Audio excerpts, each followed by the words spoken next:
తెలుగు రాష్ట్రాల్లో చలివణుకు పుట్టిస్తుంది. తెలంగాణలో ఉష్ణోగ్రతలు కనిష్టానికి పడిపోయాయి. చాలా చోట్ల సాధారణం కంటే సగటున 2 డిగ్రీ సెల్సియస్ నుంచి 4 డిగ్రీ సెల్సియస్ తక్కువగా కనిష్ట ఉష్ణోగ్రతలు నమోదయ్యాయి. రాష్ట్రంలో అత్యంత తక్కువగా ఆదిలాబాద్లో కనిష్ట ఉష్ణోగ్రత 4.7 డిగ్రీ సెల్సియస్ గా నమోదైంది. ఇక్కడ ఈ సమయంలో నమోదు కావాల్సిన సాధారణ ఉష్ణోగ్రత కంటే 8.1 డిగ్రీలు తక్కువగా కనిష్ట ఉష్ణోగ్రత నమోదు కావడం విశేషం.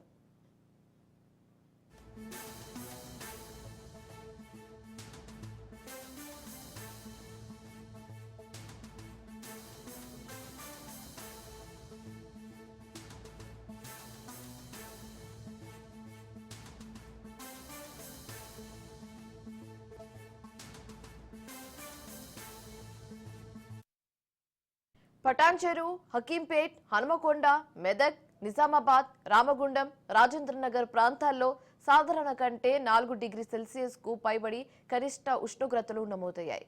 రాష్ట్రంలో ఒక్కసారిగా నెలకొన్న వాతావరణ పరిస్థితులతో ఉష్ణోగ్రతలు పతనమైనట్లు వాతావరణ శాఖ అధికారులు చెబుతున్నారు. రాష్ట్రంలో గరిష్ట ఉష్ణోగ్రతలు సైతం సాధారణ కంటే తక్కువగానే నమోదవుతున్నట్లుగా కూడా చెప్పారు. ప్రస్తుతం రాష్ట్రానికి ఈశాన్య దిశ నుంచి తక్కువ ఎత్తులో బలమైన గాలులు వీస్తున్నాయి. రానున్న 2 రోజులు ఉదయం పూట పొగమంచు ఏర్పడుతుందని, దీంతో జాగ్రత్తలు పాటించాలని వాతావరణ శాఖ సూచించింది.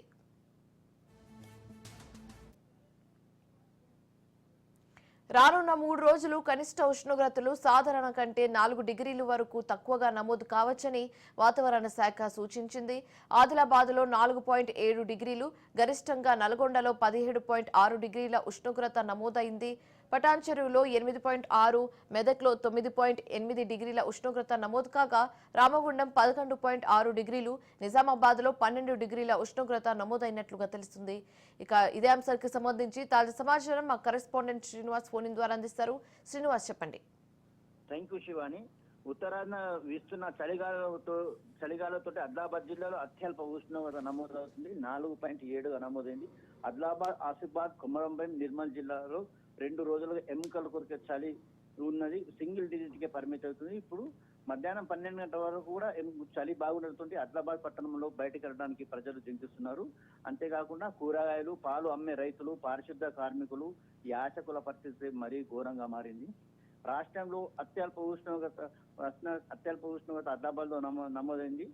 అయితే నిరుడు ఇదే 15 డిసెంబర్న 10.5 డిగ్రీల సెల్సియస్ నమోదైంది. అయితే ఏజెన్సీ ప్రాంతాలలో చలిగాలితో పాటు మంచు కురడంతో వృద్ధులకు పిల్లలు అనారోగ్య పడే పరిస్థితి ఏర్పడుతుంది.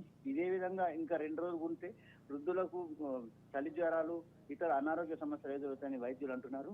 శ్వాసకోశ వ్యాధులు మరియు అస్తమా వ్యాధులు ఉన్న మాత్రం ఎండ వెళ్ళేంత వరకు కూడా బయటకు వెళ్ళొద్దని చెప్పేసి వైద్యులు సూచిస్తున్నారు. నిజంగా దక్షిణ కాశ్మీర్ గా పేరున్న ఆదిలాబాద్ జిల్లాలో కాశ్మీర్ నే తలంచేలాగా మనకు కనిపిస్తుంది ఇక్కడ. Shivani, right, thanks for the update Srinivas.